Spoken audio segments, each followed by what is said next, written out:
City corporation গুলো এখন অভিভাবক শূন্য, কেন এখন জনপ্রতিনিধি শূন্য, এখন সেবক শূন্য।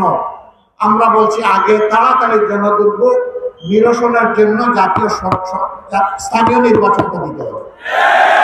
স্থানীয় নির্বাচন হলেই জনগণের এই দুর্ভোগটা থাকবে।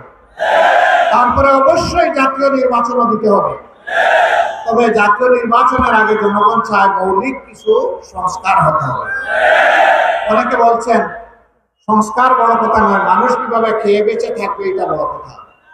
মানুষ খেয়ে বেঁচে থাকার জন্যই সংস্কার প্রয়োজন, যাতে নির্বাচনে কালো টাকা এবং পেশি শক্তির প্রভাব সৃষ্টি না হয়, এই জন্যই সংস্কার প্রয়োজন। যাতে প্রত্যেকটা নরনারী তার ভোট দিয়ে স্বস্তি বোধ করে, তার পছন্দের মার্কা এবং ব্যক্তিকে বাছাই করে নিতে পারে, তার জন্যই সংস্কারের প্রয়োজন। যাতে দেশের প্রত্যেকটি যুবক যুবতী যাদের বয়স হয়েছে 18 থেকে উপরে, তারা যেন তার নিজের ভোটটা নিজে দিতে পারে, এই জন্য সংস্কারের প্রয়োজন।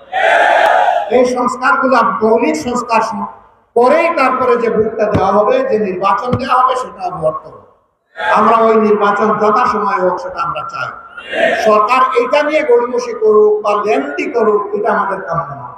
আবার এইটাও আমরা বলবো না যে 1 মাসের মধ্যে নির্বাচন দিয়ে দাও, কারণ আমরা জানি 1 মাসের মধ্যে সংস্কার সম্ভব নয়।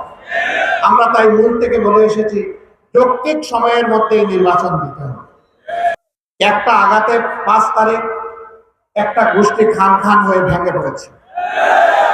এরকম অপরাধ যারাই করবে 5ই আগস্ট তাদেরকে জানিয়ে দিচ্ছে। 5ই আগস্ট প্রত্যেক বছর কমপক্ষে একবার আসে। 5 আগস্টের রাস্তা যারা চিনে ফেলেছে, এই জাতিকে কেউ আর দুঃশাসন আর দুর্নীতি দিয়ে বাঁচতে পারবে না। আমরা তাদেরকে বড় বিনয়ের সাথে অনুরোধ করবো, প্লিজ প্লিজ এন্ড প্লিজ। গোটা জাতি মজলুম ছিল, আপনারাও মজলুম ছিলেন, আমরাও মজলুম ছিলাম। এমন কোনো কাজ করবেন না যা করলে আমাদের শহীদদের আত্মা কষ্ট পাবে।